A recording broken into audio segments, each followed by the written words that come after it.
त्यातली पहिली गोष्ट मी त्यांना सांगितलं होतं की पार्किंग आणि नो पार्किंग याच्यासाठी जे फुटपाथ आहे त्या फुटपाथनं आपले काही रंग असले पाहिजेत याच्यावरती. म्हणून मी तुम्हाला एक जस्ट अशा प्रकारचा हा नो पार्किंग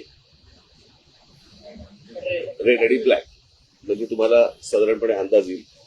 हा साधारणपणे मी आता इथलेच फक्त फोटो काढून मी जस्ट मला दाखवले या प्रकारचे. इथे गाड्या पार्क करायच्या नाहीत आणि केल्या तर काय प्रकारचं त्यांना शासन होऊ शकतं किंवा काय प्रकारचं त्यांना दंड आकारला जाऊ शकतो यावरती आता मला असं वाटतं राज्य सरकार त्याच्यावरती काम करते.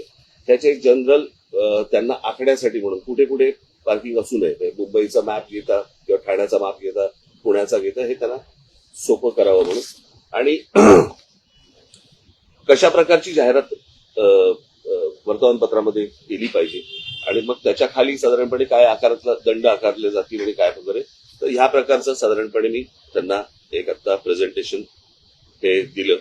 आणि मला असं वाटतं की ह्याच्यातनं किमान आता थोडी बहुत शिस्त लागायला तरी सुरुवात होईल आणि अनेकांना कळेल की कुठे गाड्या पार्क. आज 2 चाकी वाहनं जी आहेत त्या 2 चाकी वाहनं आज ट्रॅफिक सिग्नल पाळत नाही. मला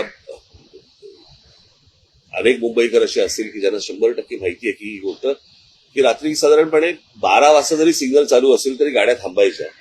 आता दुपारी 12 वाजता पण थांबत नाही.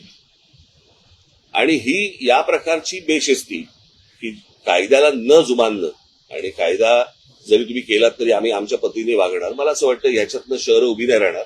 आपण अजून वाईट गोष्टींकडे आपण जाऊ. अत्यंत विचित्र लेवलवरचा किऑस हा भविष्यामध्ये मला दिसतोय जर आता याच्यावरती जर काही उपाययोजना झाल्या नाहीत सरकारकडनं तर.